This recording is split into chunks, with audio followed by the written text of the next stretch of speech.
te aparece como un desglose, una pestañita verde que dice usted está compartiendo pantalla, y sale un desplegado de opciones. No sé si te salen 3 puntitos o más, y ahí debe decir una cosa como audio desde la computadora, o como, no recuerdo la frase como textual, pero sale una opción como de...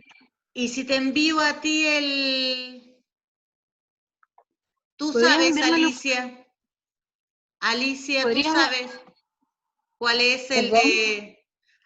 Alicia, ¿tú sabes cómo buscarlo en YouTube? En YouTube. Sí. Sí, Ruta de la Memoria, Buen Pastor Valparaíso. Te va a aparecer el... Caroline, ¿lo puedes buscar tú en YouTube? ¿Se llama Ruta de la Memoria? Sí, Ruta de la Memoria, Buen Pastor Valparaíso. En la inauguración de la Enredadera de la Memoria, en realidad. En la inauguración de la placa. Ya, creo que lo encontré. Ya, ahora ya te puse para que tú lo pongas.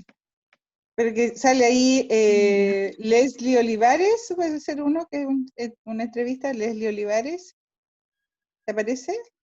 Y la otra es la inauguración. Y se está compartiendo, ¿cierto? Espérame. Sí, se está compartiendo. Ya. Ya, es que estoy desde el celular, entonces esto nunca lo había hecho, lo había hecho Ese desde mi otro. computador. Pero ¿cuál de los que sale ahí? Inauguración Enredadera Ahí Buen Pastor, ¿el está, ahí, segundo? inauguración Enredadera. Ya, ahí Inauguración está. Enredadera. Este. Inauguración Enredadera.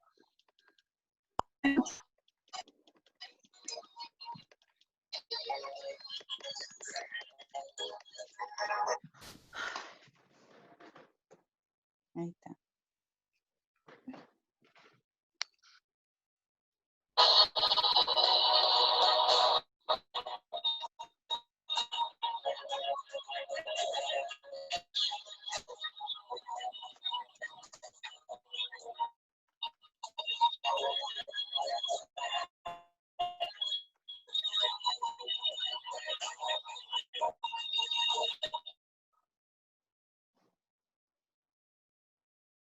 Creo que está todo medio dentro de los sistemas de Zoom.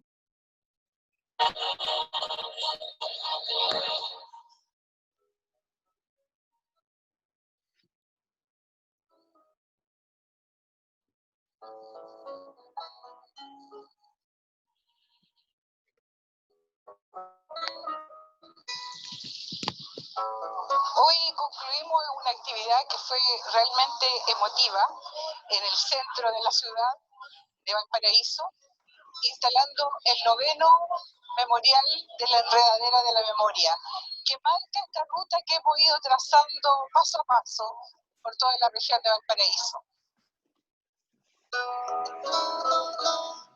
O sea, para nosotros es vital porque, una, para que se sepa que esta congregación fue cómplice de la dictadura, porque yo, con otra compañera y yo, fuimos a hablar con las monjas del Buen Pastor, y ellas niegan de que aquí hubieron presas políticas. Por lo tanto, es vital que se visibilice de alguna manera lo que significó esto, que fueron centros de detención, que fueron centros de tortura, pudieron estar visibilizados en esta memoria, que la gente sepa lo que aquí pasó.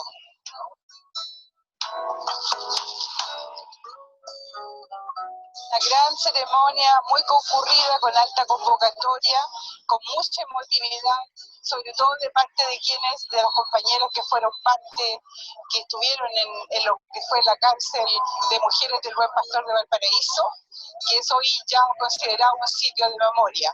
Por el solo hecho de instalar la enredadera ya estamos señalizando y convirtiendo este espacio en un monumento que tiene que ser resguardado también por el municipio, que también se ha hecho parte de este proceso.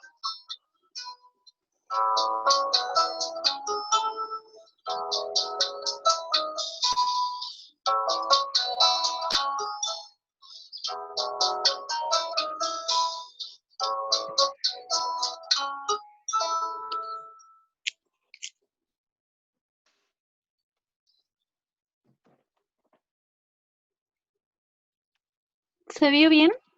¿Sí? Súper. ¿Hay otro más, Alicia?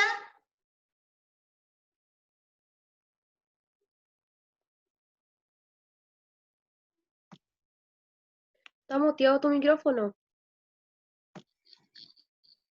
Sí, ahora sí. Gracias, hermano. Estaba muteada. No, estaba el otro que era el testimonio de Leslie, que aparece arriba del... ¿Lo mostraste, Carolina? ¿Se podrá mostrar, Carolina? Sí, Ya. voy al tiro. A ver si se puede. ¿Dónde me van guiando? Si se va viendo bien y todo eso.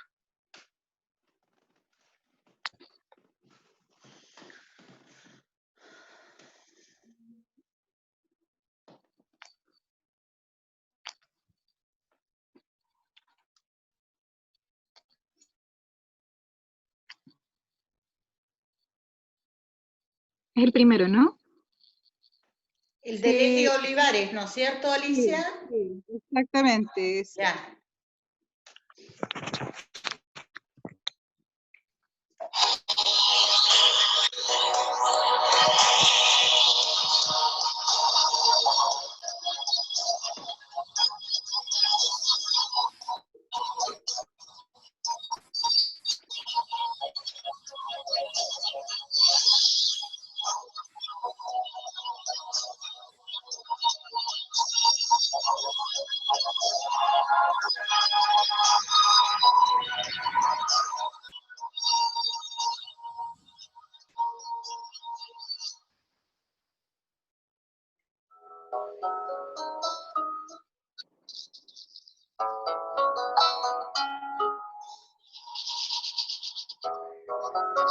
Bueno, hoy nos juntamos a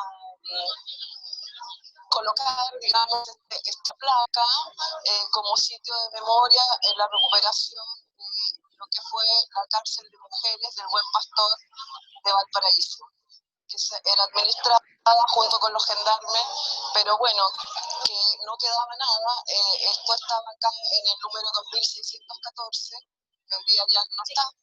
Y bueno, nosotros hemos podido hoy, en el acto de hoy, recuperar este sitio como espacio de memoria y recuerdo y derechos humanos.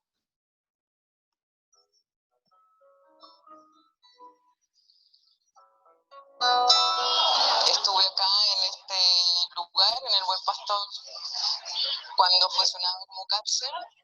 Vine desde el cuartel Silva Palma. Acá veníamos de todos los lugares, de la Academia de Guerra, de Silva Palma, el Leo, la Esmeralda. Me parece sumamente importante el rescate de la memoria.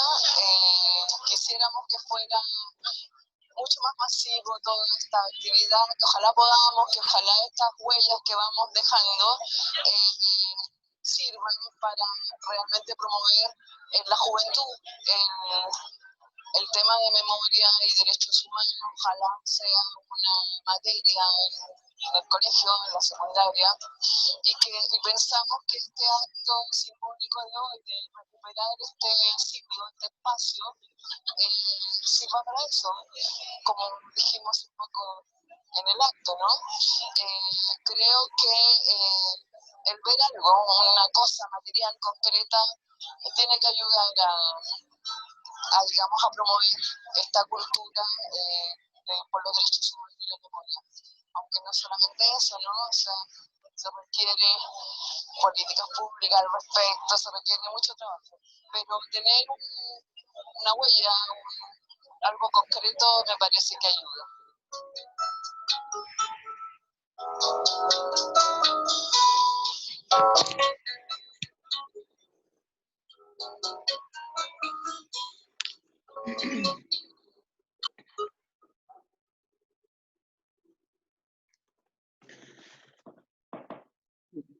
Bueno, Gracias, Carolina. muchas gracias, Carolina. Alicia, para comenzar, quisiera abrir la conversación, Sí. el debate, los comentarios, preguntándote, ¿esto es de alguna manera producto de muchos años de invisibilidad, de muchos años de lucha, de muchos años de no dar cuenta el Estado, ni mucho menos mucha gente de la política, de lo que realmente sucedió?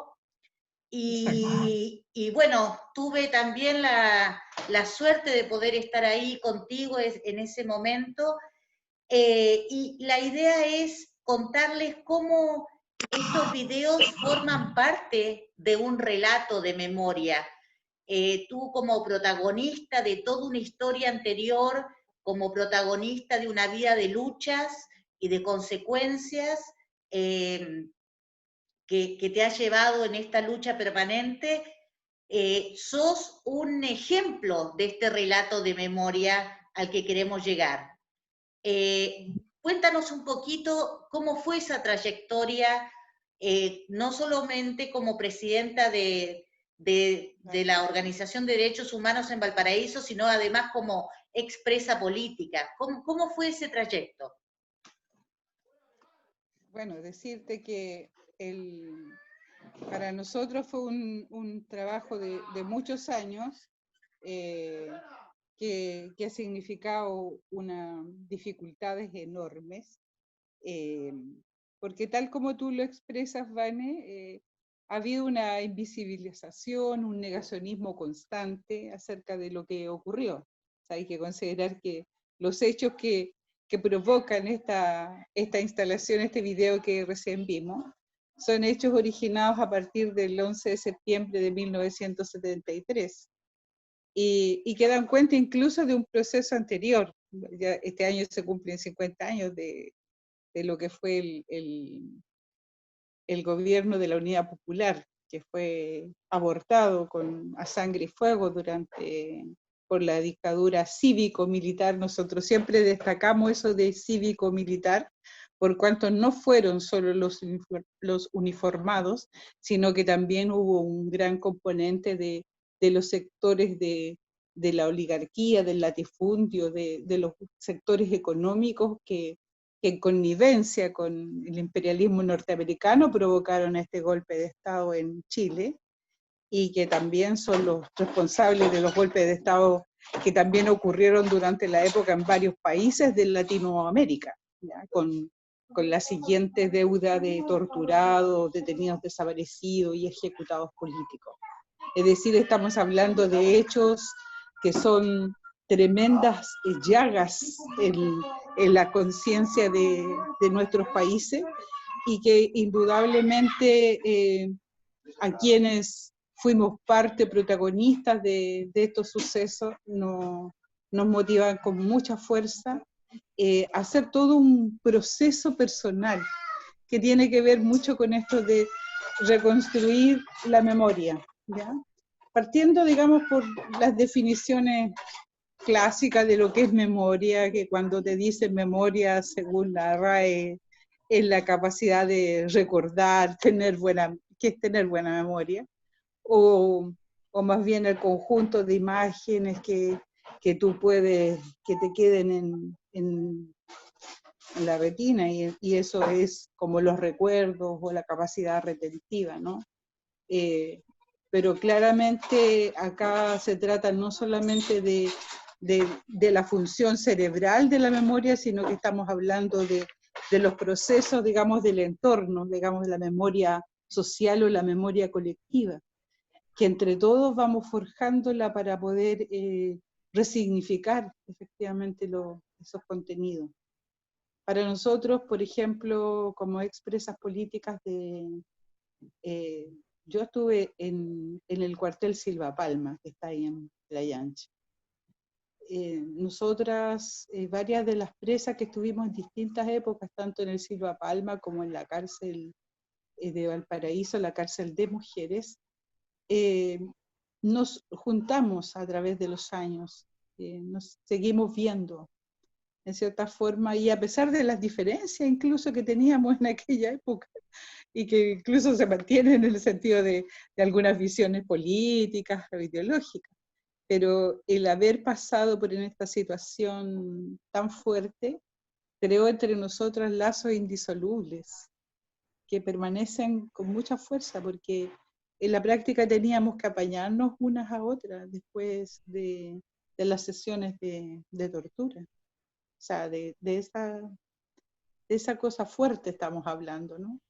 Y eso te crea efectivamente, y aunque a veces pase el tiempo y no siempre estés viendo a las personas, muchas tuvieron incluso distintos caminos, algunas fueron al exilio, otras tuvieron que pasar porque muchas siguieron trabajando en dictadura, y eso significó lucha clandestina, pero aún así siempre se tuvo el contacto, y ese contacto que permaneció con los años permitió también ir juntándonos para crear, por ejemplo, la agrupación de expresos y presas políticas de Chile, que se hizo en Valparaíso, la organización, digamos, después pasada la dictadura, porque había todo un tema que tenía que ver con la reparación, que no solamente la reparación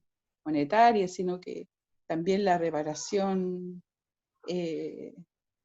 personal, en el sentido de que te considerasen luchador social y no un delincuente o un terrorista. O sea, nosotros, los que estuvimos detenidos, y tal como pasa ahora también en este nuevo periodo, a propósito de lo que ocurrió a partir del 18 de octubre, es importante ese reconocimiento de la sociedad, de que te sientan como que no eres, tú no estás, digamos, siendo terrorista, ni eres delincuente. Eres un luchador que lucha por los derechos que nos han sido arrebatados. Entonces, porque hay toda una construcción cultural que se arma y que también tiene que ver con esto, con esta, de cómo la memoria y la historia son manejadas, digamos, por los vencedores, sobre todo, en que en la práctica los sectores que están vencidos siempre se los pone, se los subordina y se los maneja antojadizamente. Ocurre también con las comunidades, con los pueblos originarios, particularmente en nuestro país con el pueblo mapuche. Es decir, se les niega, se los invisibiliza y se los moteja. Y por lo tanto el tema de la reparación para nosotros tiene esa característica que es importantísima. Y en esto de ir juntándonos, bueno, dijimos, había un tema para nosotros, por ejemplo, en el Silva Palma. Me acuerdo que la primera exposición que hicimos se llamó 120 escalones y un café. ¿Por qué? Porque al recordar, como los recuerdos tienen distintas formas, recordamos que todas vendadas, con los ojos vendados, al final caminábamos hacia las salas de tortura y contábamos 120 escalones desde los calabozos, de este cuartel, que es un cuartel antiquísimo, que fue incluso fuerte durante un periodo de la vida de nuestro país, que pasó del ejército a la Armada, que fue cárcel durante el año 1891, y que a nosotros nos hacía sentido esto del camino que recorríamos. Y el café, porque el café era el que nos juntaba. Alrededor de una taza de café era que construíamos y reconstruíamos nuestros recuerdos. Nos reconocíamos a través también de estas conversaciones con la sororidad de un grupo, estamos hablando de solo mujeres, de cómo habían sido nuestras vidas, con todo lo que eso significa, con la cantidad de violencia ejercida sobre nosotras, pero que también se reproducían en otros espacios, también en espacios familiares, con separaciones, con las muertes de los compañeros o compañeras cercanas. Casi todas tenemos más de un conocido que fue asesinado. Entonces, todo ese tipo de situaciones, el café era también la esperanza, la alegría, el chiste, o sea, también el espacio, digamos, de reconstruir de reconstruirnos en la práctica. Y eso nos hacía cada vez pensar más en la posibilidad de seguir trabajando en este objetivo, digamos, de lograr esta mayor reparación. Y en ese sentido es que empezamos a trabajar con este proyecto tan bonito que algo se vio ahora de la Ruta de la Memoria, por ejemplo, que es un proyecto hermoso, que ha significado en la práctica instalar 11 memoriales en la región de Valparaíso, desde Tejas Verde, en la provincia de San Antonio, hasta Las Coimas, en la provincia de San Felipe, y que esperamos que pueda seguir en el futuro. O sea, hay otros ahí, por ejemplo, se instaló el memorial de la ex cárcel pública de Valparaíso. Vanessa conoce también eso, donde funcionó la cárcel, que ahora es el Parque Cultural de Valparaíso. Bueno, el cuartel Silva Palma, como decía, la cárcel de mujeres de Valparaíso, el liceo número 2 de niñas, que fue el primer centro de detención que hubo en Chile.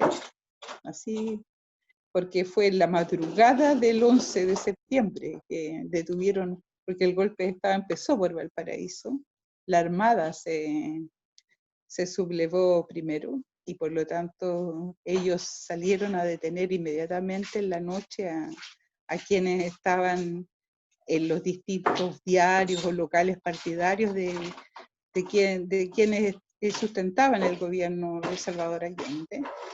Y esa noche los detuvieron y los llevaron a este sitio, al Liceo 2, que estaban en el centro, también a la Escuela Barros Luco, que son lugares poco conocidos de detención y de tortura.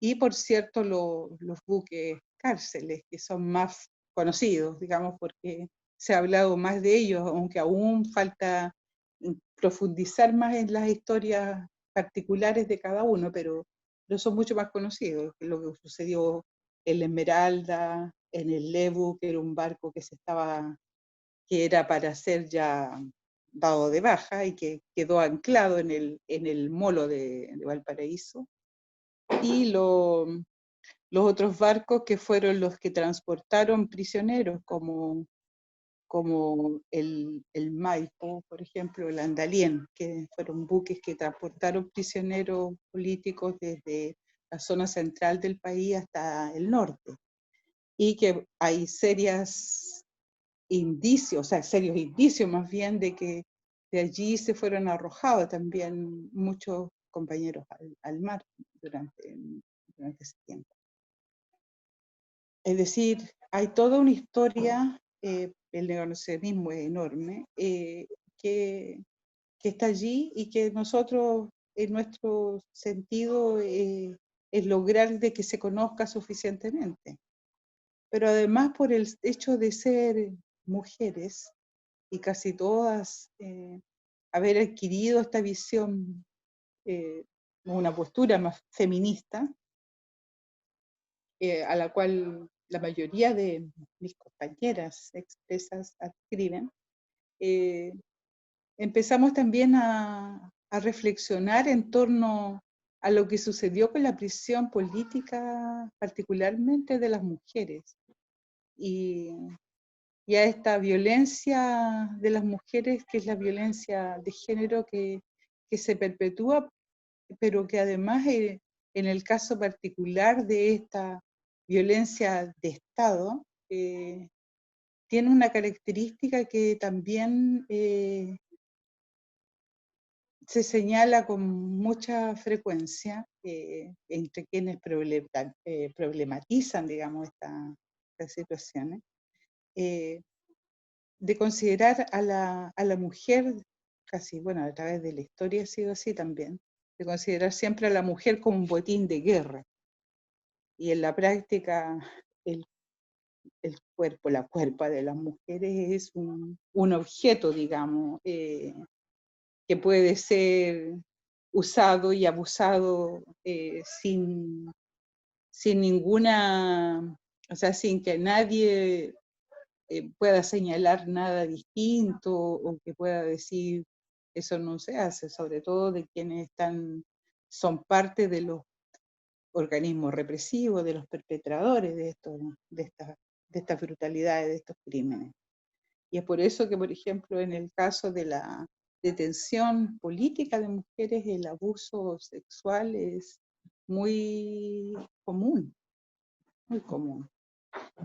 Y desgraciadamente eso se mantiene. Es por eso que nosotros seguimos peleando, porque esto se sigue manteniendo. Porque la verdad es que no terminó todo con el sí y el no, claramente.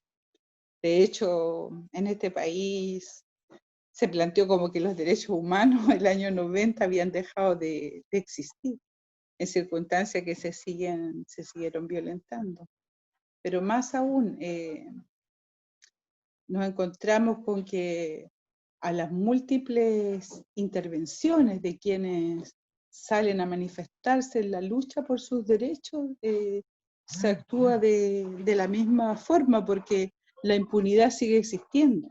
Y la impunidad genera esta especie de círculo vicioso de que al no ser sancionados los culpables, otros se sienten con todo el derecho de seguir cometiendo las mismas tropelías. Entonces, ahí estamos en este empeño común también de dar a conocer y de lograr entender de que estas memorias colectivas importan mucho, porque precisamente nos ayudan a conocernos, a resignificar el pasado, a dotarlo de mayor contenido, pero afianzar la identidad es una construcción ideológica y cultural, por cierto, cuando hablamos de la memoria colectiva, que es lo que nosotros trabajamos, ¿no?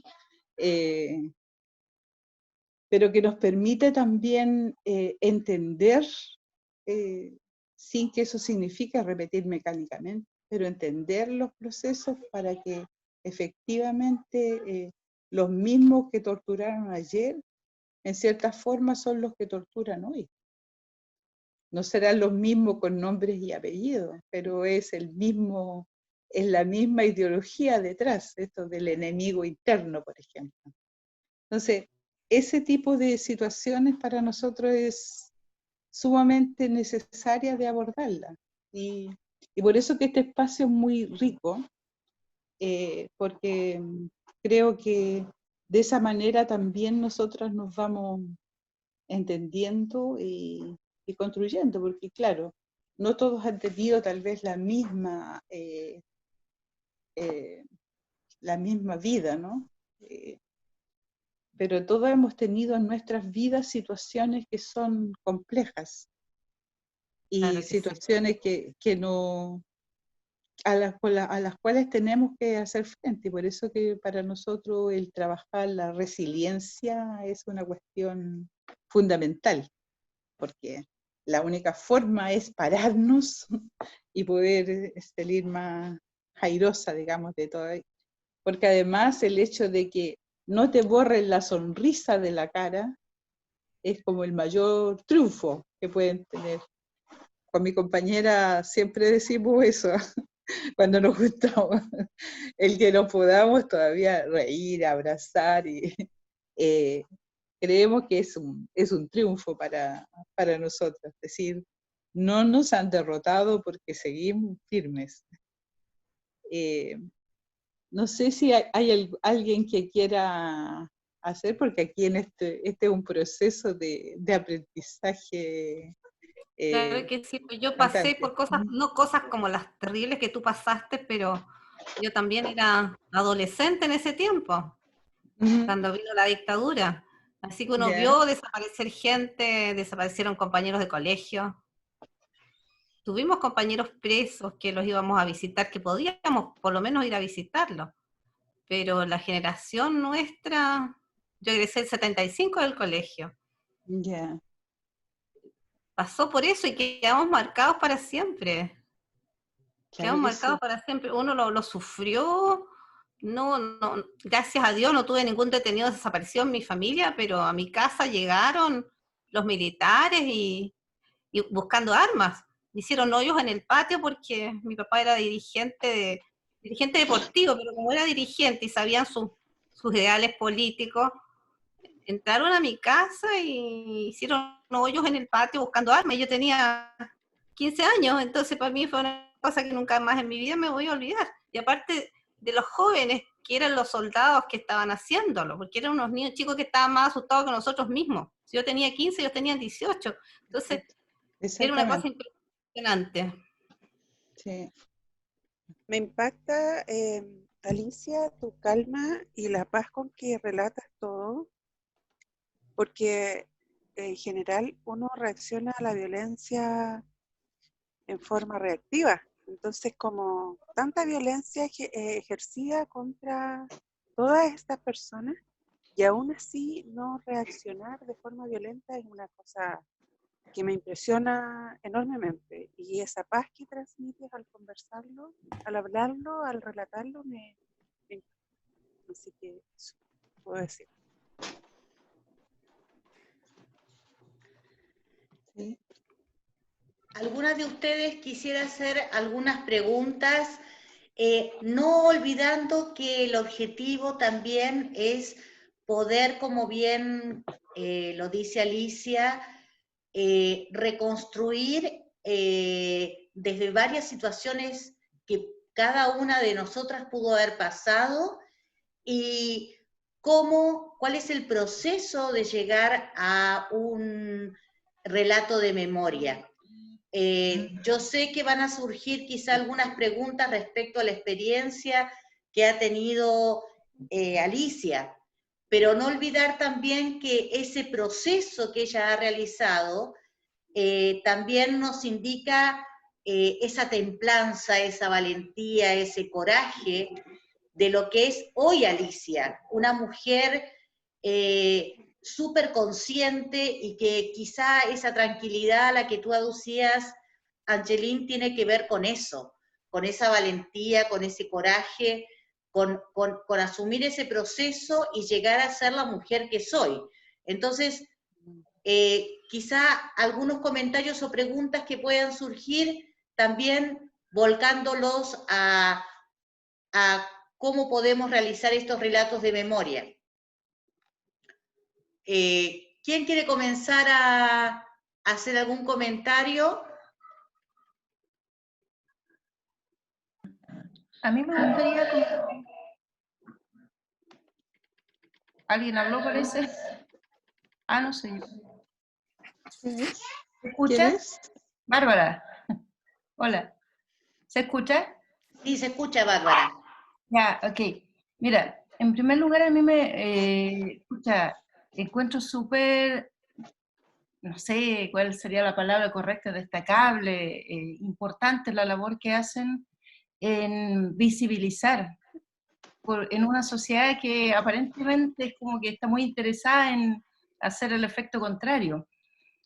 Y la verdad es que a mí el tema, a ver, a mí lo que me pasa con esto es que yo hasta cierta etapa de mi vida yo tenía una, no negación, pero como no escuchar mucho el tema, porque yo soy hija de mi papá salió aquí en el 73, entonces en mi familia siempre estuvo muy presente el tema, y no sé si le habrá pasado a otro hijo, que uno ya llega a la adolescencia y está hasta más arriba del paracaídas y ya está como que lo siente muy ajeno, especialmente si vive afuera. Entonces yo cuando volví, yo la verdad es que no tenía, pero recuerdo claramente que me llamó mucho la atención la forma que existe aquí de ver el tema de los derechos humanos y las violaciones, por consiguiente, como un tema que tiene que ver con como una tendencia, una ideología.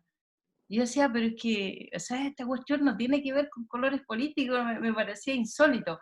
Pero aquí yo siento que sigue manteniéndose muy firme eso de que, como aquí los que pagaron el precio más alto fueron la gente de izquierda, es como que no, cualquier cosa que uno opine a favor de resguardar los derechos humanos, inmediatamente hay una clasificación de que uno es de izquierda, o es zurdo, es comunista, es rojo, es todo eso. Entonces para mí eso fue súper chocante, y yo como venía bastante desconectada del tema, o sea, uno vuelve y dice, bueno, aquí llegó la democracia, y asume automáticamente que hubo un proceso de, como no sé, o sea, de justicia, aún entendiendo que la justicia en cuanto a reparación es imposible, porque hay cosas que no se van a reparar jamás.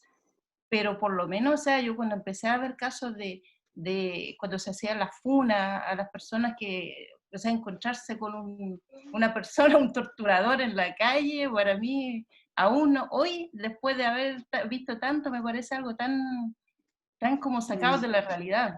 Entonces, para mí, el relato lo encuentro súper destacable, lo que hacen de hacer visible algo que por tiempo hay mucha gente que ni siquiera está interesada, pero encuentran, yo he escuchado muchos comentarios de la gente que dice, pero después de tanto, ¿cómo siguen con lo mismo?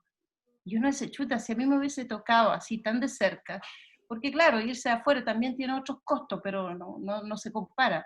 Pero si me hubiese tocado, yo estoy segura que estaría ahí haciendo escándalos y molestando y siendo una molestia para mucha gente, pero eso, o sea, a mí me evocó el tema de los derechos humanos como solamente de un segmento de la población. Eso. Alicia, ¿algo que contestarle o que decirle a Bárbara? Porque tocó un tema bien importante, creo yo. Así es, sí, porque efectivamente, claro que sí, o sea, lo que dice Bárbara se da con mucha fuerza todavía en nuestro país, y tiene que ver con lo que yo señalaba antes. Aquí hay toda una construcción ideológica, cultural, que hace que, por ejemplo, muchos de estos se desconozcan todos estos procesos que vivimos. Porque claro, yo me refería a lo que ocurrió en dictadura, pero para que hubiera dictadura hubo un gobierno popular, por ejemplo. Y ese gobierno popular que nacionalizó el cobre por unanimidad, porque fue unánime en el Parlamento el que se aprobara la ley que nacionaliza el cobre, para poder darle muchos mayores recursos a nuestro país, con un proceso de reforma agraria que venía dándose con mucha fuerza, que significaba en la práctica reconocer, porque se habla de que se expropiaban las tierras de estos señores agricultores, sin considerar que esas mismas tierras eran tierras que habían sido en la práctica robadas, tal cual, a las comunidades mapuche en el sur. Entonces, en ese tiempo, por ejemplo, y estamos hablando de lo que pasaba en esos tiempos, los conceptos de pueblos originario, pueblo indígena, no existían. El concepto era ricos y pobres, y era trabajadores del campo y trabajadores de la ciudad.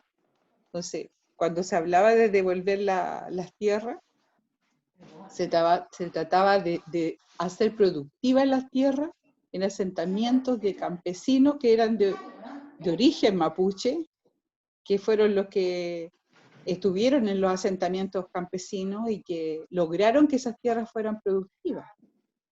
Se dice que, por ejemplo, gracias al sistema económico neoliberal, el país creció grandemente en tecnología, pero la verdad es que las bases de ese desarrollo estuvieron durante el gobierno de la Unidad Popular.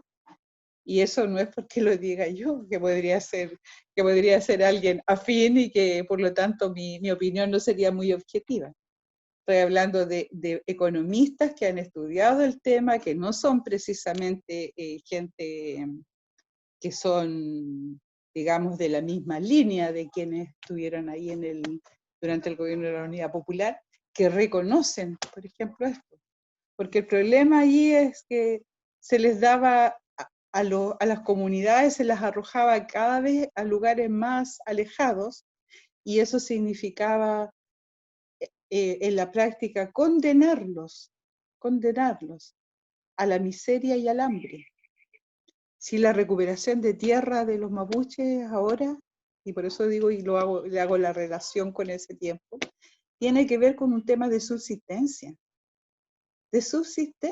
tan simple como tener para alimentarse día a día. Porque de otra manera se instalan las forestales al lado, se instalan todas estas empresas que no son para proteger ni el ecosistema, ni las condiciones de la época, sino que solamente es para generar ganancia para unos pocos, en desmedro de las grandes mayorías. Entonces, y de las grandes mayorías estamos hablando de toda la gente. Y lo que se hizo en Chile con el golpe de Estado fue borrar un capítulo de la historia y borrarlo tal cual. Incluso una vez a mí me contaban, porque eso ocurrió. Por ejemplo, a los chicos de los colegios les decían, que es algo que ocurrió también en otras dictaduras, abran el cuaderno, el libro de historia en tal página, saquen la hoja. Se sacó la hoja, tal cual. Entonces, todo lo que se construye después se construye según lo que se diga oficialmente. Y por eso, aunque parezca un chiste, esto de que uno a veces dice, es porque la tele lo dijo, o porque la prensa lo dijo, es real. Sí.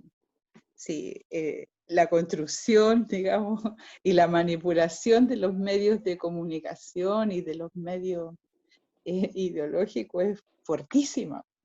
Y hacen que la gente no crea ni entienda que los derechos humanos son de todos y todas, pero que son derechos humanos si son, digamos, provocados por agentes del Estado, porque entre particulares no hay violación de derechos humanos, entre particulares hay delitos que son sancionados por las leyes de cada país. Por lo tanto, es desde el Estado, por eso que cualquier persona, y que no tiene color político, que sea vulnerada en sus derechos por parte de un agente del Estado, ahí hay una violación a sus derechos humanos. Alicia, entonces, claramente todo ese tipo de cosas creo que es importante señalarla, porque el negacionismo va de la mano de lograr crear una forma o una visión de sociedad que no permite avanzar. Entonces, por eso que es muy necesario hacer siempre frente a estos hechos, porque además tienen que ver con lo que pasa hoy, claramente. Alicia, para ir ordenando con los tiempos, es sumamente importante lo que acabas de decir con respecto a cuándo se produce una violación de derechos humanos, que tiene que ver justamente con todos los aparatos de Estado, represivos del Estado, y eso también es muy importante para que todas lo podamos tener en cuenta. Vamos a abrir un poquito para ver si hay alguna de otras de las mujeres que quieran intervenir, comentar, preguntar.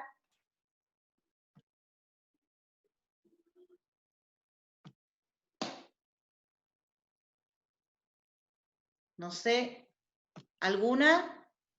A mí me gustaría hablar un poquito también. ¿Ya? Bueno, hablando de la parte de dictadura y todo, sé que hay, bueno, como Bárbara, que igual es un tema sensible para ellos, pero en mi caso, mi abuelo era de la Armada, entonces era como al revés, era como los que están haciendo lo bueno eran los malos, Y, y mi mamá, por su lado, también instauró eso en mi cabeza desde chica, pero yo siempre, desde muy chica me acuerdo, que tengo esa sensación de ir en contra de lo que ella me decía, como investigando y todo, muy pequeña, yo 7 años creo. Y entonces me ponía a escuchar conversaciones y sentía y me acordaba de que mi abuela, por ejemplo, hacía tejidos para, me acordé ahora donde hablaron del Buen Pastor, que había un internado de niñas, hijas de la cárcel, y que las llevaron ahí a ese lugar donde había monjas y todo, y mi abuela tejía chalecos escondida de mi tata para llevarle a estas niñas. Mi abuela tejía siempre, entonces le llevaba de regalo eso. Era como que mi abuela quería compensar en algo lo que hacía mi abuelo por otra parte de malo, de, no sé, de escondido, de, no sé, porque uno no sabe lo que hicieron los militares que estaban ahí acuartelados. Entonces, como que me trajo esa memoria a mí. Y qué terrible, qué triste. No sé cómo decir eso. Oye, te agradezco el testimonio. La verdad es que uno no podría decir que todos los militares tampoco, ni que todos. El tema de las instituciones uniformadas son instituciones jerárquicas. Y la verdad es que los órganos represivos actuaban con gente que eran destacados, o más bien seleccionados por su adscripción al régimen militar, para conformar precisamente los grupos, digamos, de choque, los grupos represivos operativos. Y eso fue una constante no solamente en Chile, en casi todos los países de América que sufrieron dictadura, y que incluso estaban relacionados, habían redes de apoyo entre unos y otros. De hecho, existe la Operación Cóndor, por ejemplo, muy conocida. Pero claramente no todos los uniformados, y a uno le consta también, porque por ejemplo yo estuve en el Silva Palma y ahí salían a patrullar, y no todos los militares que salían, los infantes de marina, eran personas, eran chicos que estaban haciendo el servicio. Entonces, igualmente muchos de ellos fueron tan abusados, y hay varios casos incluso de algunos que fueron detenidos, hay muertos también entre los militares que se negaron a las órdenes que les proporcionaban sus superiores. Es decir, hay toda una situación ahí que creo que es importante también de tener en consideración. Lo que sí, había toda una campaña constante, efectivamente, en lo mediático de separar y de a este sector que éramos los opositores al gobierno, al régimen militar, de estigmatizarnos, ¿ya? Entonces, por lo tanto, la gente prefería aparecer como partidaria, como una cuestión también de sobrevivencia. Claro. Nosotros hemos vivido situaciones hay situaciones hasta dramáticas. Por ejemplo, hace unos años atrás nos tocó presenciar el caso de una chica que era muy pequeña cuando a su padre lo desaparecieron en Curacaví. Y sabes que su madre tenía en la casa la foto del dictador. Y ella siempre pensó que el papá se había ido. Y resulta que el tema era que la madre, para protegerse, porque los que habían llevado a su marido, como una forma de proteger a sus hijos, una mujer de pueblo, no con mucha instrucción, y que estaba condenada también a vivir, digamos, en cierta forma ahí como en labores domésticas con los mismos que habían sido los que se habían llevado a su marido, que era un dirigente campesino. Y ella en la práctica agachó la cabeza y aceptó esta situación de violencia brutal durante muchos años, hasta que los hijos descubrieron esta historia de que el padre había sido detenido y desaparecido. Entonces, por eso te digo que hay situaciones que quedan allí invisibilizadas y que para nosotros es muy necesario que salgan a la luz. Catherine nos contaba recién, aquí dice, es importantísima la acotación a la que hizo Alicia para que se sepa que cuando dicen, ¿y qué pasa con los derechos humanos de los pacos cuando un capucha negra y quieren hacer pasar por violación a derechos humanos? Son puras falacias. Ahí Catherine está aduciendo lo que muchas veces ya desde el 19 de octubre sucede en muchas ocasiones con las fuerzas represivas policiales. ¿Y qué pasa de ese lado? Cuando justamente Bárbara hablaba de que siempre se hablaba de los derechos humanos de la gente de izquierda, pero creo que, claro, la corrección que tú hiciste es que los derechos humanos son violados por agentes del Estado. Agentes del Estado. Por eso que no se toma como violación de derechos humanos al acto que decía Catherine. Chiquillas, ¿algunas preguntas, comentarios? A mí, Vanessa, Sí, me gustaría dale. decir algo. Francisca. Primero que todo, agradecer a Alicia por comentar todo lo relatado, ya que creo que tiene un peso tremendo y una valentía enorme, ir como tejiendo esta memoria que como que fortalece la persona en sí. Me llamó mucho la atención cuando dijo esto del café, que como que el café era un motivo de reunión donde cada una también necesitaba reforzarse, porque ni siquiera creo que puedo ser capaz de imaginarme todas las cosas que vivieron ahí, que no creo que fueron mínimas. Y recordé a mi mamita, a mi bisabuela, que mi bisabuelo es detenido desaparecido, nunca más apareció. Se lo llevaron abruptamente.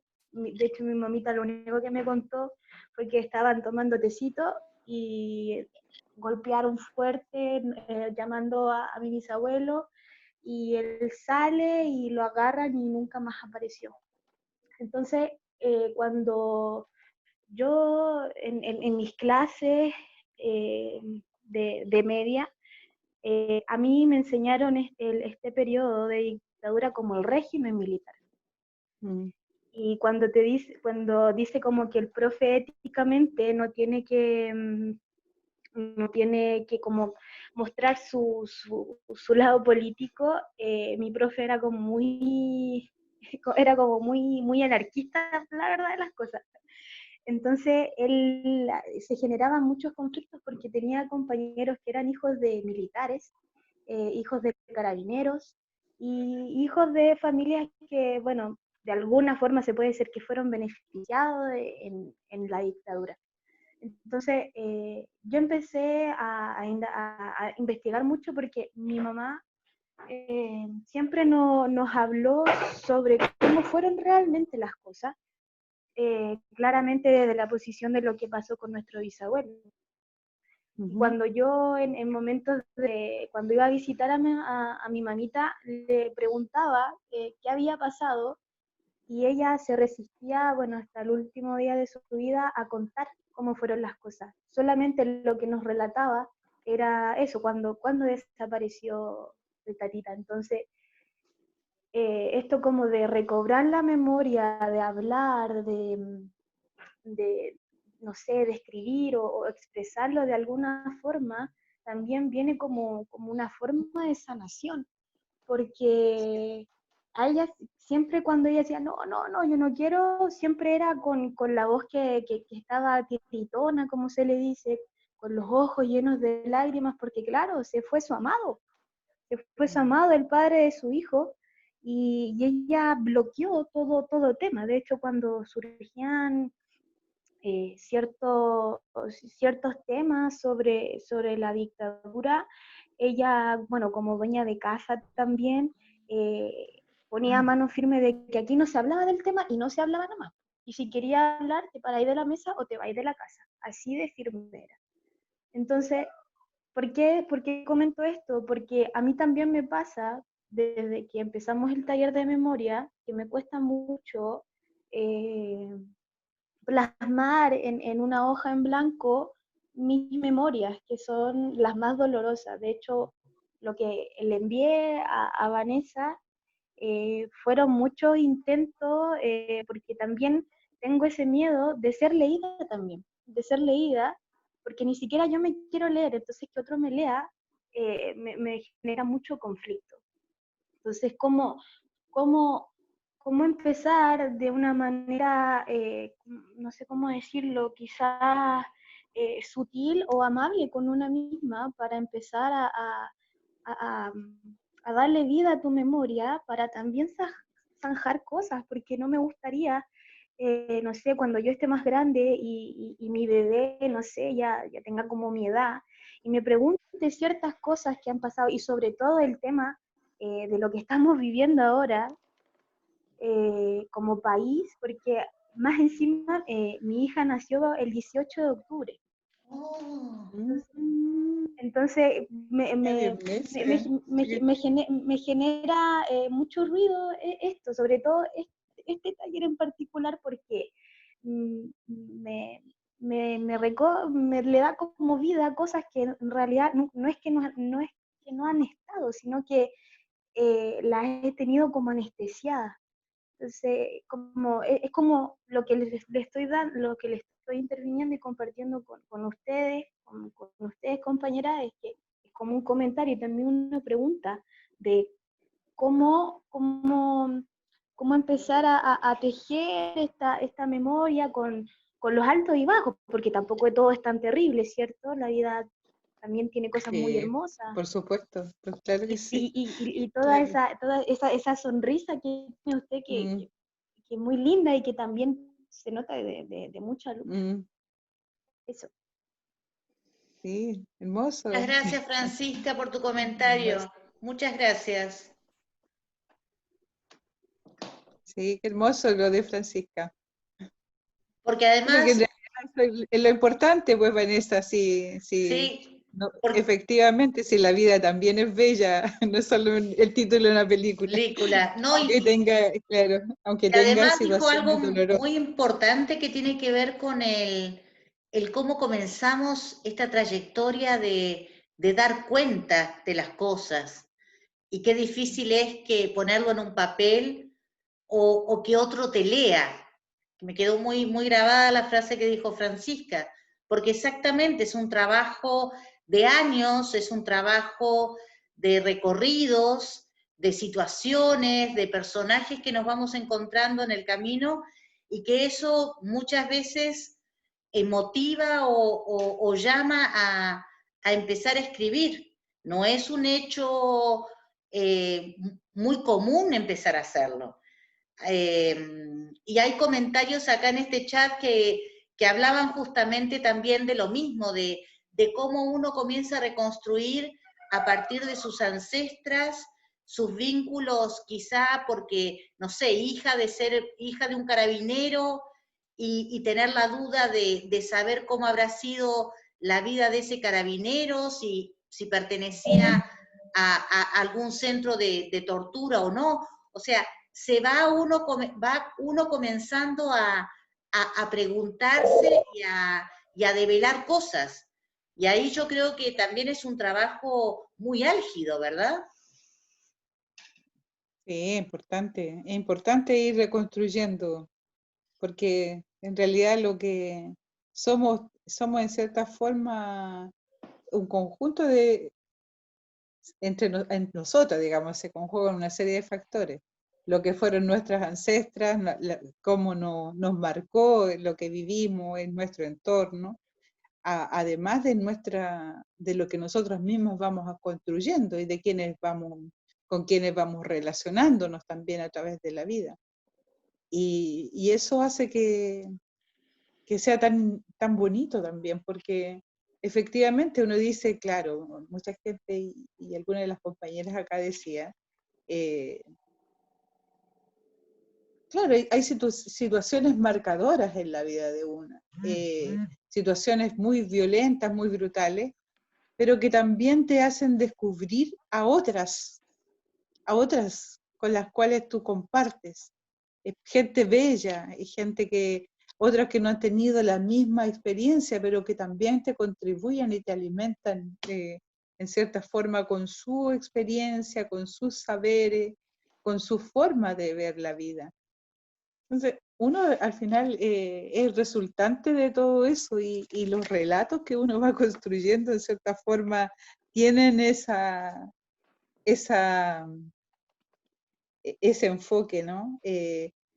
A mí me parece que es muy relevante lo que dicen las chicas acá, sobre todo aquellas que tienen habilidades artísticas, porque una de las cosas buenas que en esto de resignificar la memoria es precisamente educar a través del arte también.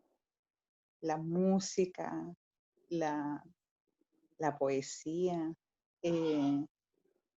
las manualidades, el trabajo de arpilleras o de bordadoras, por ejemplo, que se han creado estas colectivas de bordadoras y arpilleristas de la memoria, han hecho un trabajo maravilloso. Maravilloso.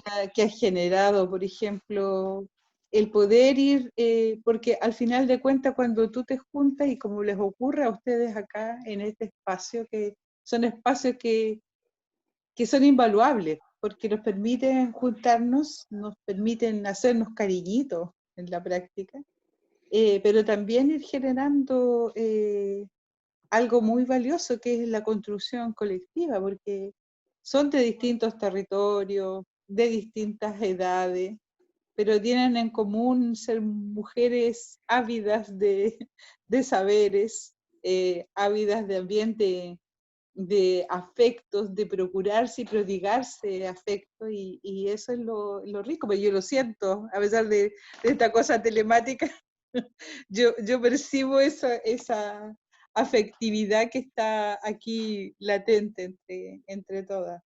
Y bueno, yo por lo menos creo que a mí, por lo menos me siento afortunada de siempre haber conocido mujeres tremendas en todas las instancias. También he conocido hombres tremendos, pero como me he ido vinculando con muchas colectivas de mujeres a través de la vida, yo creo que ha sido muy, muy rico esto, una experiencia muy, muy grata. Alicia. Sí. Magali. Como que se juntan, no sé, se interaccionan varias cosas cuando uno quiere tratar como un poco, porque hacer memoria no ha sido justo el concepto de memoria con lo que es hacer memoria. Porque para nosotros memoria es algo más cognitivo y más estructural del cerebro, que decidir hacer memoria con esto que a mí me pasó y que lo resignifico y que lo digo. Entonces, como que no sé si otros países, bueno, Nicaragua se ha encargado mucho de hacer memoria muy colectiva, y Alemania en su proceso que vivió doloroso también tiene ahí sus museos y todo haciendo una memoria y diciendo, oye, esto nunca más tiene que volver a pasar. Pero a nosotros como Chile, como que eso nos ha bajado un poco. Yo no nací en esa época, pero sí nací en una familia crecí en una familia de derecha. Y yo les contaba a las compañeras el otro día que en mi casa yo veía tele con batería, en el campo, en el cerro, donde ya no hay mundo, no que hay gente. Y en mi casa había que ver la franja del sí, ¿ya? Porque esa era, ya. Entonces yo era la única que no veía la franja del sí, que trataba de ver la franja del no, porque me llamaba más la atención y qué sé yo. Y a medida que fui avanzando, fui viendo, al leer a Saldema, y a leer otros libros y otras informaciones, y al encontrarme que en nuestra provincia, en nuestra región, hay muchos detenidos y torturados políticos que nunca han querido hablar. Yo estaba tratando de conseguirme Neltume, el libro, el texto Neltume, que lo sacó una editorial, la primera editorial que era de puros compañeros, socialista, y en realidad traté, lo busqué por muchos lados, y finalmente me enteré que una persona X lo tenía, y cuando se lo fui a pedir ahora, pleno 2019, me dijo que no, que no, porque igual era complicado. Y eso me hizo ver que todavía hay miedo, todavía hay dolor, hay miedo en pleno 2019, 2020, donde un libro que nadie lo tiene, o muy pocos lo tienen, o casi nadie lo quiere leer, y yo traté, porque yo quería el original. Bueno, finalmente no lo pude conseguir, pero me encontré con esto. Y me encontré después en el estudio de Derecho, me encontré con el tema de los 70 personas de Paine, donde se hizo un memorial y se trató de resignificar todo eso, y ahí tú te encontraste con gente que en realidad murió nomás porque le tocó morir, porque se cruzó por delante de los militares el día que no correspondía, ¿ya? Así es. Y cuando tú lees el libro del, ¿cómo se llama? Donde tiraron a los presos, que los asesinaron y de ahí los taparon con cemento, hicieron el muro. Eso es cerca de Valparaíso, si no me equivoco, o de Santiago. ¿Usted dice Lonquén? Sí, Lonquén. Lonquén. Ya, cuando tú lees el libro y ves lo que refiere cada carabinero al momento de ser entrevistado, tú te encuentras que la mayoría de las personas fueron detenidas subjetivamente, porque usaban camisa celeste, porque los pantalones eran largos, pata ancha abajo, y eso significaba que tú eras comunista, ¿ya? Entonces, para mí, siento que aún Chile tiene un tema con reconocer la memoria como tal, porque si todavía quedan muchos compañeros nuestros sin querer hablar en pleno 2020 es porque todavía hay mucho miedo y hay muchas cosas y ellos manejan mucha información. Yo conversaba con una compañera que tuve de improvisación que un día faltó a clase, entonces después me pregunta las cosas y bueno, y aprovecho de preguntarle yo por cordialidad si estaba enferma, si le había pasado algo. Me dice que no, que andaba en Renaico o en Angol, en un memorial que se estaba haciendo y todo para torturados políticos de la zona, y entre esos estaba su abuelo. Y ahí ella me cuenta que su abuelo jamás ha dicho nada y que la única conversación que hubo un día familiar en la casa, en un sillón de mecedora, fue que él dijo que de eso no se volvía a hablar. Pero él tiene muchos datos, tiene mucha información y no la quiere decir. Mi compañera me dice que es porque el abuelo tiene miedo, que en cualquier momento lleguen los carabineros a su casa. Entonces, no se ha puesto en una balanza el decir esto es lo que nosotros podemos hacer por la memoria, esto es lo que necesitamos escuchar, o esta es la información que tenemos y la vamos a anotar, la vamos a registrar.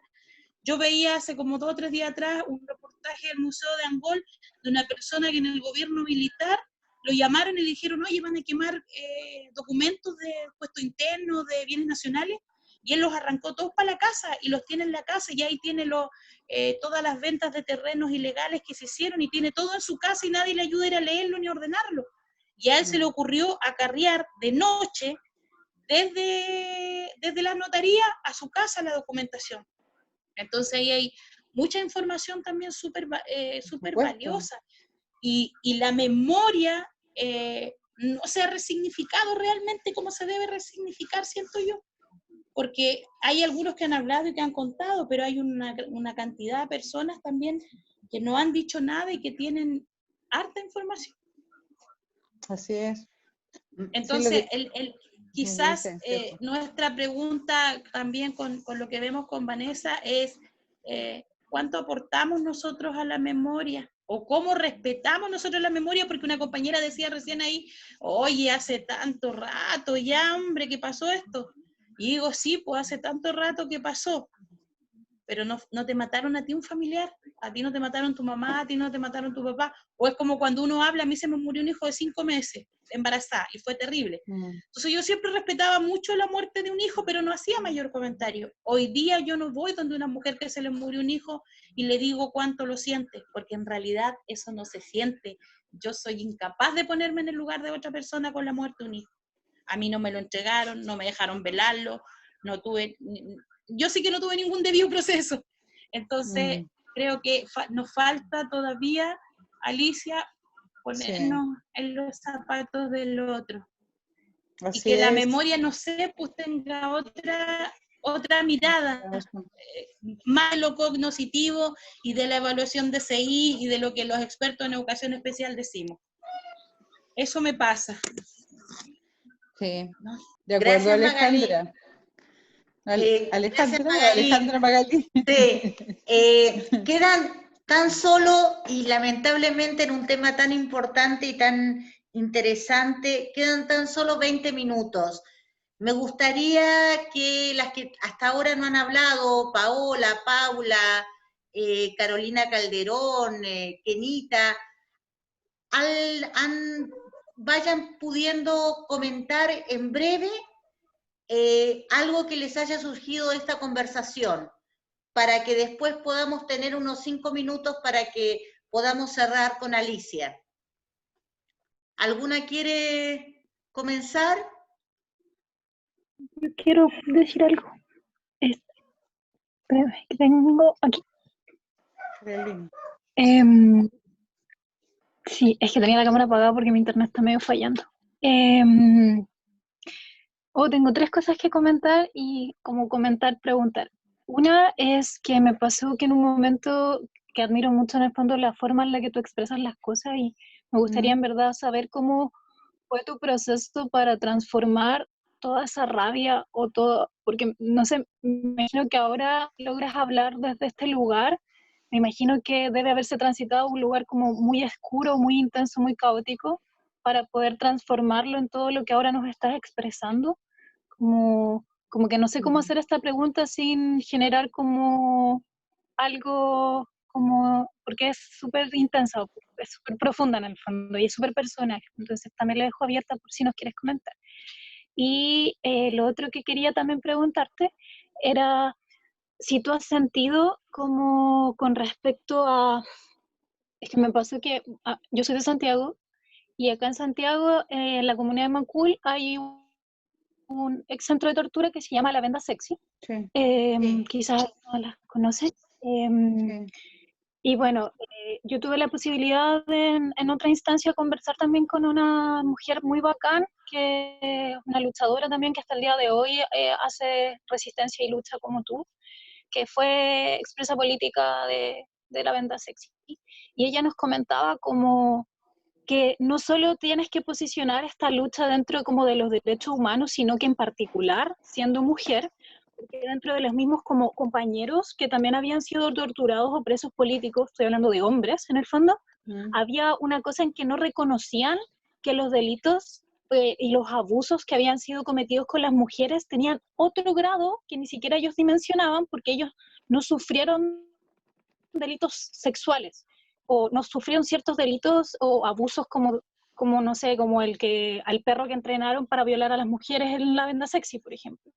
Entonces, no sé si tú has tenido como esos encuentros complejos como entre hombres u otros compañeros que también han sufrido las mismas situaciones, pero que no reconocen, no sé, cómo las mujeres han vivido particularmente estos procesos, que es aún peor incluso, porque ni siquiera se dimensiona como dentro de su mundo. Esas eran como mis 2 preguntas, que creo que son un poco intensas, y entonces, nada, perdón si es que no quieres como contestarlas, está súper bien, solo quería como hacerlas porque me estaban dando muchas vueltas. Y lo último, pues, como para completar algo que también me dio mucha vuelta en un momento, fue que conocí una experiencia de un memorial en Paine, que queda como hacia las afueras de la región metropolitana, que me llamó profundamente la atención, porque lo que ellos hacían en ese lugar, ese centro de memoria, en que ellos hicieron como un reconocimiento en mosaico de todas las personas que habían sido detenidas y desaparecidas en esa comuna, y le pidieron a las familias de esas personas si podían como expresar en mosaico cómo había sido la vida de ellos antes de que los hubiesen detenido y los hubieran hecho desaparecer. Y me pareció tan mágico el que ellos y ellas rescataran a la persona en sí, como esa persona que murió, que sufrió, fue, no sé, un hombre o una mujer que fue campesino, que tuvo una familia, que luchó por sus derechos, que fue presidente de esto. Entonces como que a través del arte y de los mosaicos mostraban toda la historia de esa persona en vida. Y sentía que era un homenaje tan bonito, porque ese lugar hace muchas visitas para niños y niñas pequeños. Y la pregunta que todos estábamos en ese conversatorio cuando escuchamos esa experiencia fue como, ¿y cómo le explican a los niños tan pequeños lo de las torturas y las muertes y no sé qué?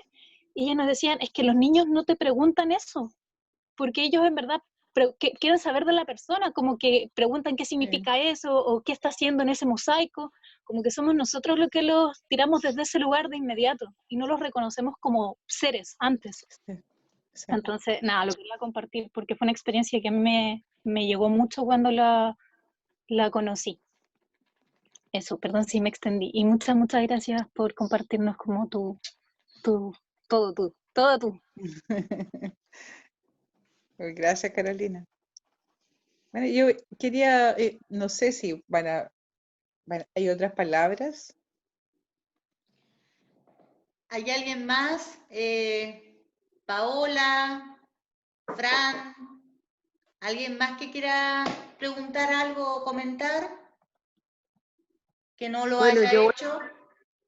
ya, Vanessa. Paola. Primero que todo, pues mis respetos. Mis respetos, Alicia, porque, a ver, es obvio, no soy de aquí, compartí situaciones de inmigración en diferentes países en los cuales todavía Colombia vive 60 años aún, con un genocidio sistemático que ya raya en un país enfermo en ese aspecto, ¿no? No por la sociedad en sí, sino por los líderes.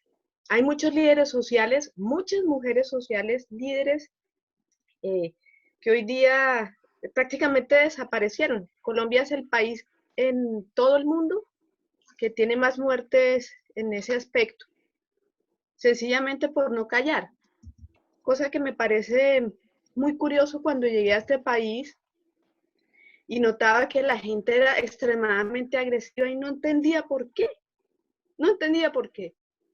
Y si bien, claro, tengo 13 años aquí, tú vas entendiendo, entre comillas, primera vez que escucho una realidad como la que tú comentaste, el silencio que hay aquí es tan dañino que hace que una sociedad entera genere de enfermedades que transforman un colectivo, transforman una cultura y no la dejan avanzar, no la dejan depurarse, no la dejan sanar. Y mientras que la gente no asuma que tuvieron esa historia que es vergonzosa, no hay manera de pasar a una historia más sana. Porque si bien la historia de la humanidad está llena de todo esto, está llena de transgresiones de todo tipo, y las mujeres somos las que llevamos el bulto, querámoslo o no, y somos las más resilientes. Realmente, tenemos un poder inmenso, pero el país aquí tiene que asumir que las cosas no fueron color de rosa durante 20 o 30 años, o más, porque el día de hoy todavía tú escuchas a jóvenes y los jóvenes son agresivos, y uno entiende ahora probablemente a grosso modo por qué es eso. Y humildemente mi opinión, porque en realidad yo viví otras cosas que no vienen al caso, pero mis respetos, Alicia, y a todas las que vivieron.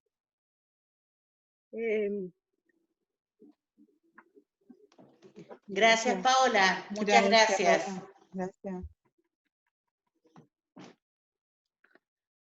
¿Alguien más?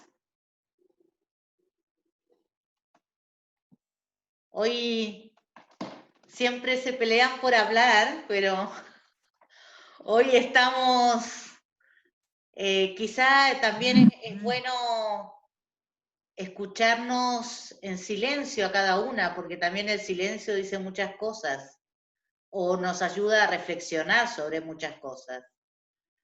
Yo quería preguntarle fundamentalmente a Carolina Calderón si es que quiere hablar sobre estas secuelas que a veces quedan desde la psicología. Ella que es psicóloga, quizá que trabaja fundamentalmente también con niños muy vulnerables,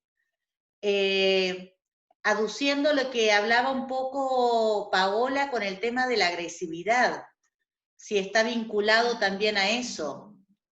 ¿Estás por ahí, Carolina?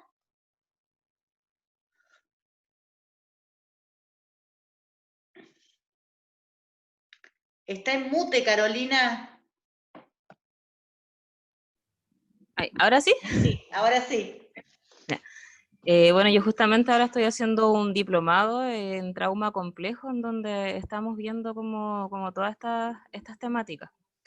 Bueno, en particular el tema de la violación de los derechos humanos también es un tema que me mueve mucho a mí en lo personal, y si bien no lo viví, sí he estudiado como harto el tema desde documentales, libros y otros medios donde uno puede como informarse de lo que sucedió en nuestro país. Y efectivamente tiene como mucha coincidencia, como que, porque los eventos traumáticos se guardan y se almacenan en el cerebro, con una memoria implícita que no siempre tiene palabras, por eso también muchas veces es súper difícil poder hablar de esas situaciones, porque los recuerdos son muchas veces como medios borrosos y poco concretos, que se guardan tal vez en sensaciones corporales como un olor, una imagen que evoca estos recuerdos y gatilla como reacciones como de defensa, que se activa como este cerebro como más primitivo que tenemos, que te alarma de situaciones cuando tú estás en peligro y reaccionas desde ahí, pues desde la defensa, y una de las defensas es como la agresividad, y que se activan de manera como automática y súper inconsciente en lo que tiene que ver con la memoria más cognitiva. Como eso podría como aportar a grandes rasgos. Gracias, Carolina. Gracias. ¿Alguien más de las chiquillas o vamos dejando ya un poco a Alicia que pueda contestar algún comentario? Ya, Paulina. Yo más que contar algo, porque creo que de todas las cosas que han conversado, hay algo también de mi historia, tanto familiar, que se vivió en la época de la dictadura, pero lo que me gustaría sería agradecerte, Alicia, el estar acá, la instancia que estás dando de dar a conocer tu historia, porque a pesar de que yo creo que hoy en día me parece súper extraño que de repente gente o personas todavía no entiendan o desconozcan todas las violaciones que se hicieron y que se siguen haciendo, eso es lo peor, que se sigue haciendo hoy en día, que lo desconozcan, me parece así, no lo puedo entender, porque hay tanto documento, hay tantas formas, hay tantas historias que uno, el no saberlo es de ignorancia, creo. Entonces, estas instancias, las historias de personas que vivieron esta situación y que la cuenten y que la sigan mostrando, me parece súper importante. También creo que hay personas también que tienen mucho miedo, y me di cuenta porque cuando fue el estallido social, a muchas personas que vivieron situaciones complejas en el 73 y durante la dictadura, tuvieron miedo, y tuvieron mucho miedo de que se volviera a repetir la historia. A mi madre, que también su padre fue preso político, mi abuelo, ella tenía miedo y le recordaba situaciones que ella vivió sin estar detenida, pero sí su padre, de humillaciones en ir a verlo a la cárcel. Entonces, no sé, me parece súper importante que se sigan contando estas historias. Es lo único que como país a nosotros nos va a hacer crecer, ojalá, porque, como digo, se van repitiendo tanto los hechos y acontecimientos que, no sé, me parece así, como que ahí uno dice, oye, si la raza humana es muy estúpida. Entonces, eso, agradecerte, Alicia, por tu historia, por tu grandeza, y por seguir sonriendo. Eso, muchas gracias.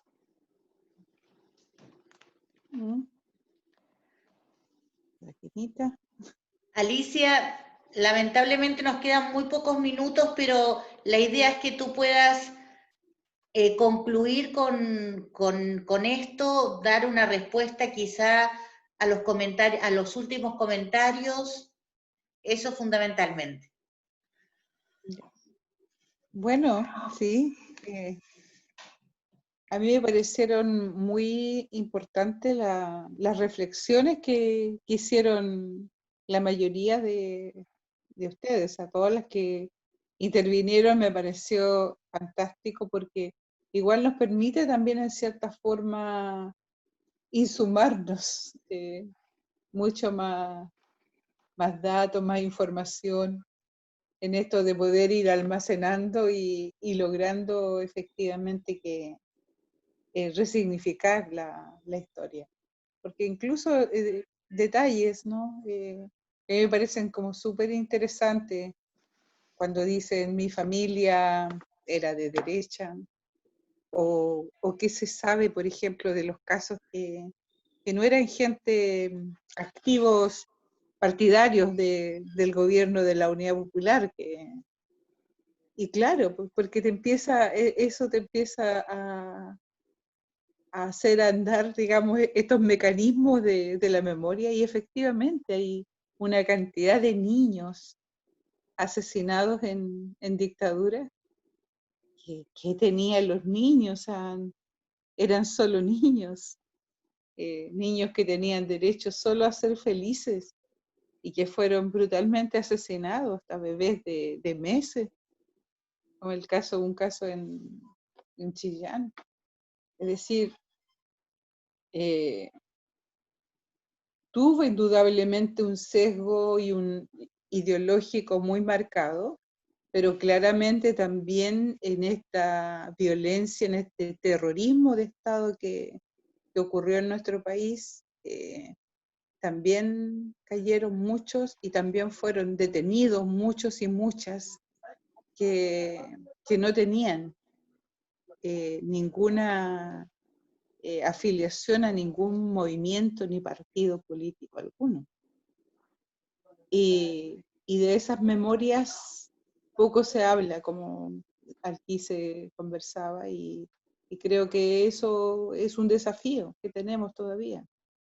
Un desafío como el hecho de que todavía hay cuerpos en el Instituto Médico Legal que no han sido reclamados. Eso significa que, porque aquí se hizo un banco de sangre, y que las personas, los familiares más cercanos, por ejemplo, de cada uno de los casos denunciados, entregó sus muestras para poder reconocer. Muchos han ido muriendo, sobre todo las madres, los padres. Estamos hablando de cosas de más de 40 años, ¿no?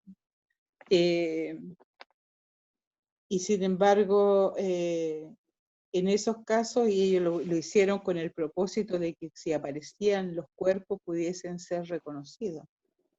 Pero aún así hay cuerpos que nunca han sido reconocidos porque nadie los denunció.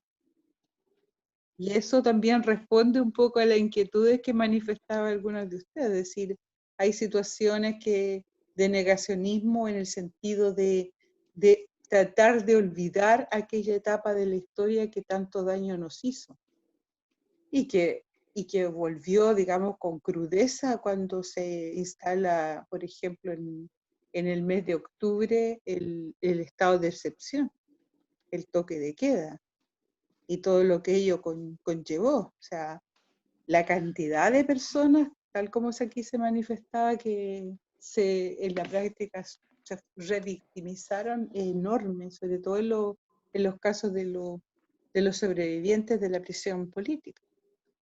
Pero no solamente en quienes vivieron la prisión política, sino que en los entornos familiares, que incluso eso genera mayor presión, por cuanto los entornos familiares no siempre comprendían estos procesos de los militantes o de los simpatizantes, eran sus familiares, y ellos se llenaban de temor precisamente. Entonces ahí es donde más cuesta, digamos, hacer el proceso, digamos, en el entorno familiar.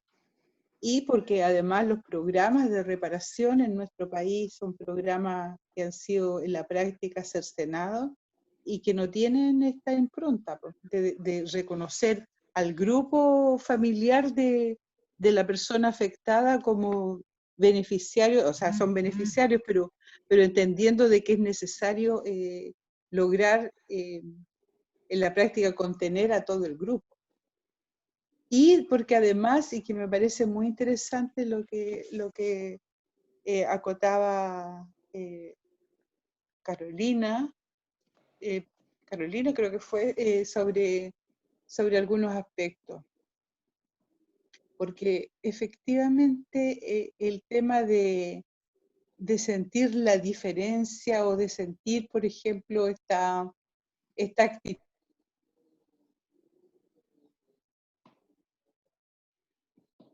actitud patriarcal en el caso de las presas políticas respecto de los varones, se daba mucho porque en un aspecto muy significativo que es como una especie de... es bien extraño, digamos, porque normalmente se tomaba el hecho de que las mujeres que eran detenidas, o sea, eso se hacía aparecer y en eso hay una subvaloración de nosotras, las mujeres, como las compañeras de, o las hijas de, o las sobrinas, o las familiares de. O sea, no una persona con una posición clara frente a la vida, frente a la política, frente al accionar determinado. Es más, eso también incluso se daba cuando se hizo esto del Valech, por ejemplo, entre las mujeres que hicieron el Valech, había muchas que, por ejemplo, planteaban esto de que a mi marido, a mi hijo lo detuvieron, le pasó tal cosa, y como que a ella no les había pasado nada, y habían estado tan presas como el marido, como el hijo. Pero en esto de la subvaloración que como sociedad también, y en este rol subordinado que se nos impone a nosotras las mujeres. Creo que ese es un tema que además de lo otro que tiene que ver con la violencia sexual, la violencia política, en esto que planteaba yo de la mujer como botín de guerra, y que se grafica, bueno, se expresó en los diversos centros de detención y tortura, pero particularmente en aquellos centros que fueron hechos para la represión de carácter sexual, como el caso de Venda Sexy, que aquí se mencionó.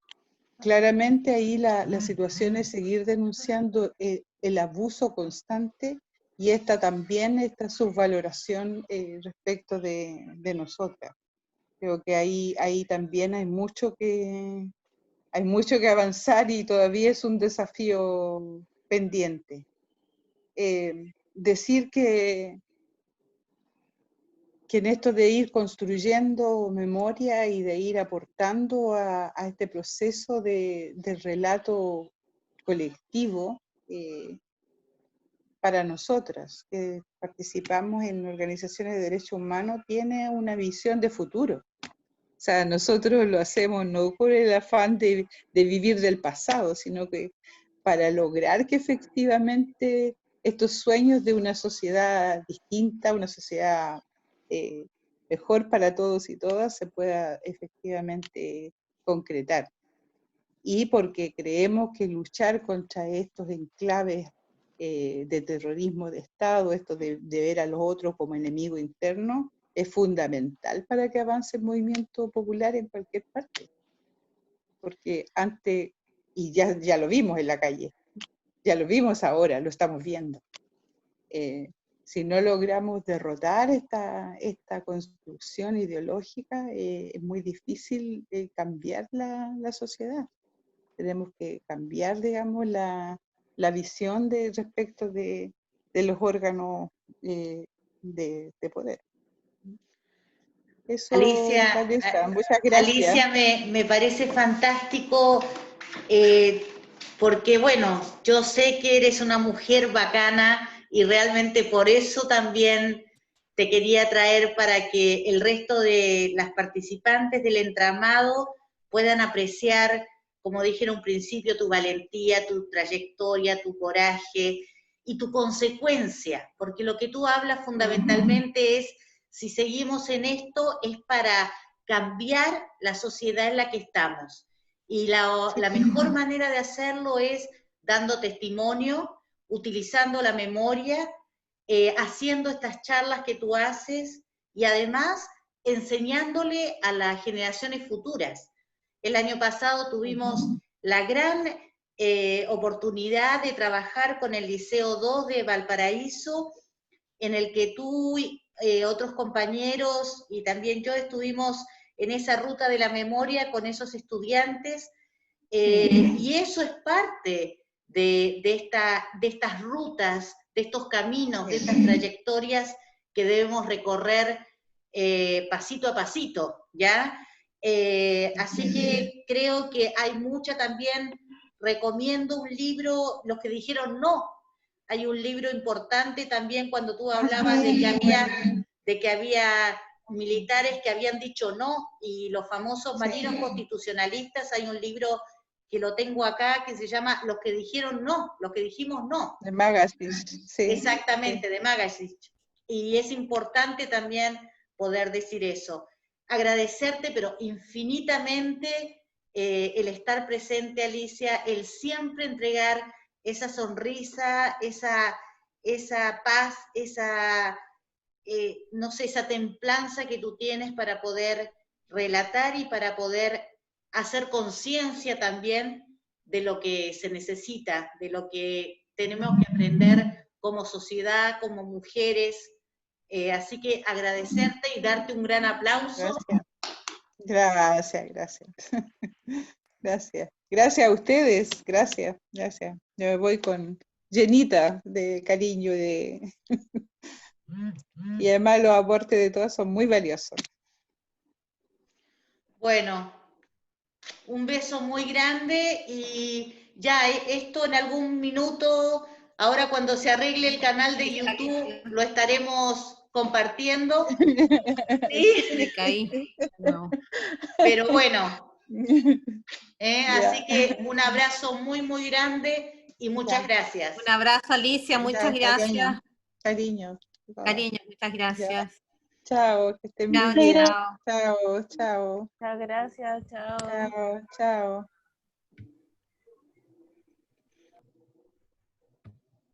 Ya. ¿Nos vamos? Sí.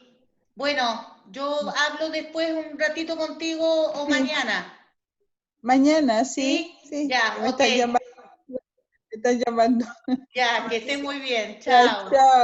Chao, nos vemos. Gusto de conocerte.